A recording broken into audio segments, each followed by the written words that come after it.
Tata trust মুম্বাইৰ কৃষি উন্নয়ন বিভাগৰ মুখ্য ডক্টৰ চিতুৰে গুহা চৰকাৰে শনিবাৰে ৰাণীৰ বক্ৰাপাৰাত অৱস্থিত লিভলিহুড আশ্ৰম পৰিদৰ্শন কৰি তাত চলি থকা বিভিন্ন জীৱিকা কাৰ্যসূচীৰ বুজ লয়।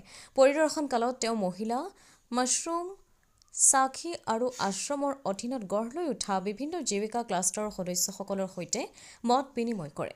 ডক্টৰ চৰকাৰ হৈছে টাটা ট্ৰাষ্টৰ কৃষি উন্নয়ন বিভাগৰ মুৰব্বী।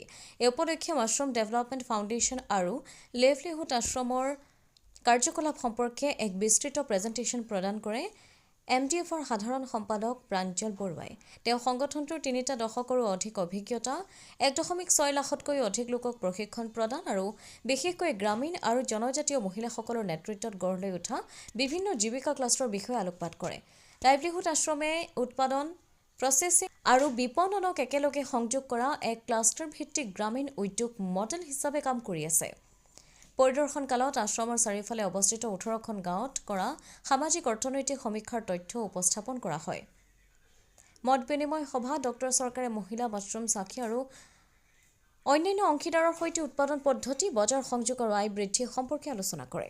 এই কাৰ্যসূচীত অসম ইনষ্টিটিউট অৱ মেনেজমেণ্টৰ প্ৰতিষ্ঠাপক নিৰ্দেশক শান্তিকাম হাজৰিকা, ৰাণীৰ প্ৰাক্তন ব্লক সভাপতি পৰমেশ্বৰ বৰ্মন, সামাজিক উদ্যোগপতি অতনুপ শৰ্মা, BSFৰ বিষয়াসকল, নিকুমণি বৰুৱা, পশু চিকিৎসক ডক্টৰ প্ৰশান্ত ৰাভাৰ লগতে বহু সংখ্যক কৃষক আৰু স্থানীয় লোক উপস্থিত থাকে। শেষত ক্ষেত্ৰ পৰিদৰ্শনৰ জৰিয়তে কৃষক আৰু অংশীদাৰসকলৰ সৈতে সাক্ষাৎ কৰি অঞ্চলটোক টেকছই জীৱিকা উদ্যোগ বিস্তাৰৰ বিষয়ে আলোচনা কৰা হয়।